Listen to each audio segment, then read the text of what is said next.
Hi to all. This is Vendran Durisamy, working as assistant professor in IT department at Kamaraj College of Engineering and Technology. Today we are going to see two important data structures in Python programming. One is list and next one is a tuple. First we see the definition for these two data structures. Then we go for demo session to have a better understanding and difference between these two data types. So we all know lists are mutable data type, which means the elements in a list, it can be modified. So we can change, we can update. So it is a comma separated values. We will see during the example. And next data type is a tuple. Tuples are immutable data types, which means we cannot modify the elements in a tuple. So for a better understanding, we will see the demo session of this differences between a list and a tuple. First we will see for a list. So here I am going to create a list data type. Here you can see list has to be enclosed by using square brackets, and the inputs can be of any data type, but it has to be a comma separated values. So here I am giving 5 input elements for a list data type. So it has to be enclosed within square brackets. I am displaying the elements in a list. So id command, we are using this id command to display the memory location of that particular variable. So id of list1, you can see the last 3 digits for better understanding. You can remember the last 3 digits, it ends with 880. This is the memory location where that particular list1 variable is saved in the memory. So list are a mutable data type where we can modify the elements. So I am going to add an element in a list. There are different methods are there. Two important methods. One is append method, another one is extend method. We will see the difference between append method and extend method. So to perform the append method, the keyword used is append, append, and we have to pass one parameter as input. So list1 dot append, then we have to give the input value. So now I am going to display the values in list1 data type. Here you can see append will add an element at the end of the list. So the element 10 is added to the last location. So again we are going to see the memory location. So id of list1, you can see the memory location is same even after we add one element 10 to the already elements in a list1. So the first method is by using append keyword. The second method by using extend keyword. If we are going to use extend keyword, we can pass the parameter as another list. So here I am creating another list with 3 elements. So list 2.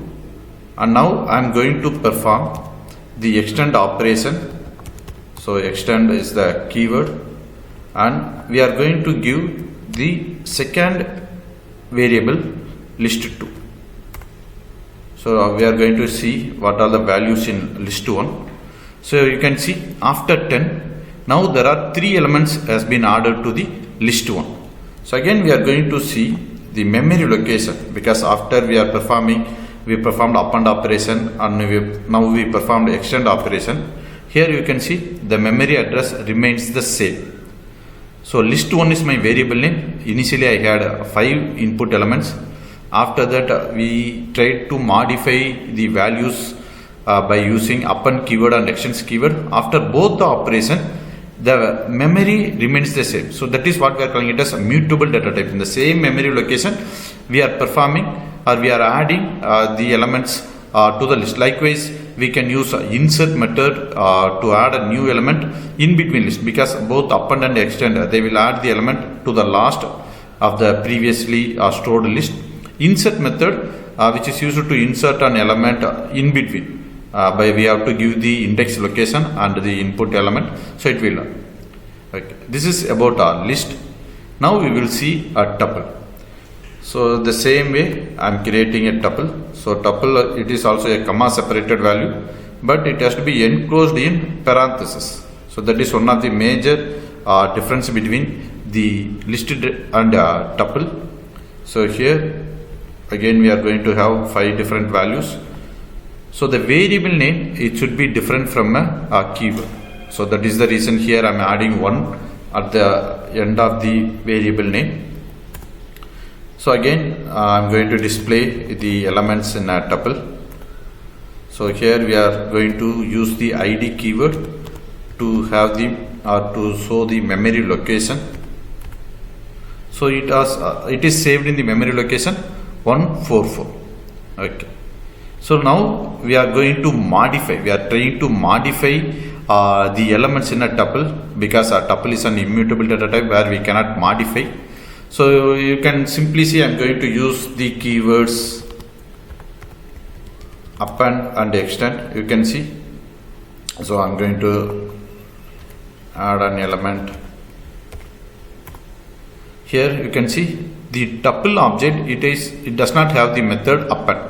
The same thing for extend also we cannot use the keyword, but we can modify the element in a tuple by there are 2 ways are there to modify the element in a tuple. We cannot use the append and extend keyword like what we used in list data type. So here we can use the addition plus operator.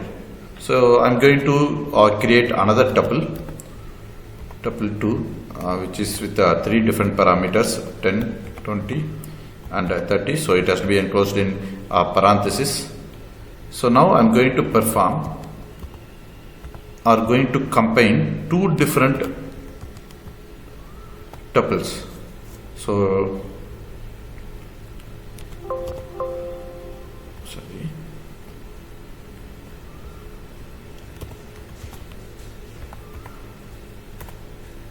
Here now we can see in tuple 1 we had 5 input elements. After that in tuple 2 we had 3 input elements. Now we combined 2 different tuples.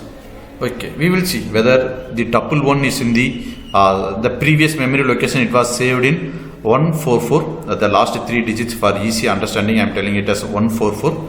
So again we are going to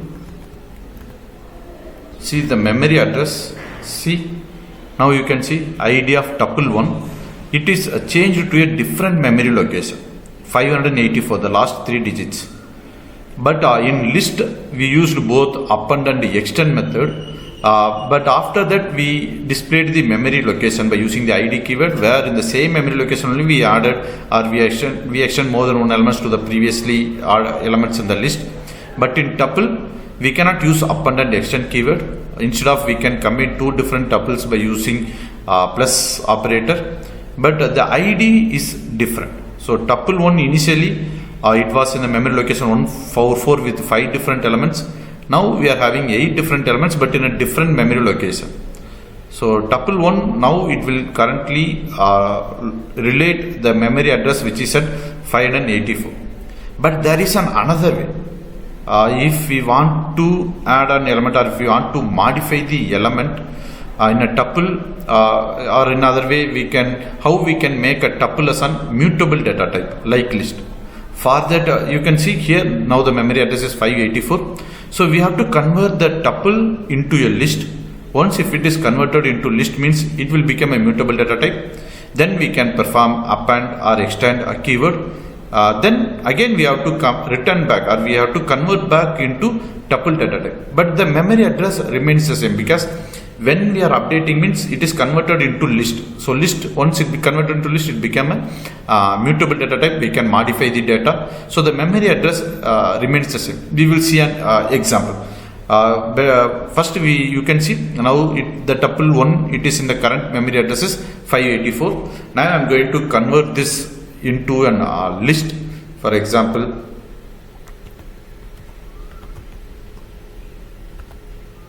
the same variable name I am using, but I am going to convert into a list by using the list keyword. So tuple 1 is my. So now the tuple 1, it is converted into a list. We will see the elements. You can see previously when we displayed when it was a tuple data type, At the end, there was a parenthesis, but now it is converted into a tuple. You can see it has been displayed by using the square brackets. So now it is a listed data type where we can perform any operation. So I am going to perform append operation to add an element at the last location. So here we are going to add 100. Yes, it has been added to the previously elements in a tuple. See, the variable name is a tuple, but now it is in list data type. So you can see the elements 100 is added. So again I have to convert it back into tuple data type. So tuple 1 equal to tuple is the keyword to convert it back into tuple data type. So now it is converted into tuple data type. To make sure, I am going to display the values.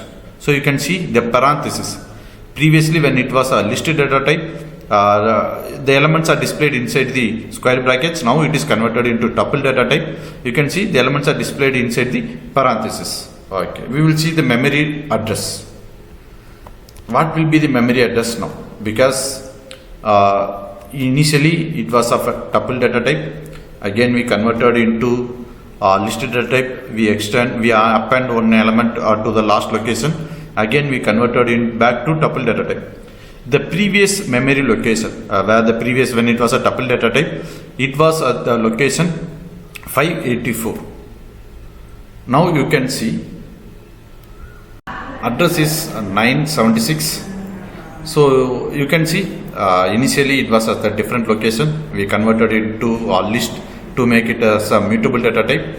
But after we append an element to the last location, again we are converting it back into tuple, but tuple is an immutable data type. So the initial address and the current address both are different, which is not for listed data type. Even if we perform append or extend operation, the address remains the same. In the same memory location only the values are updated, but tuples we cannot modify. So that is the reason we are calling it as an immutable data type. But for the better understanding, I used the plus operator. Even though if you use plus operator, the address is different.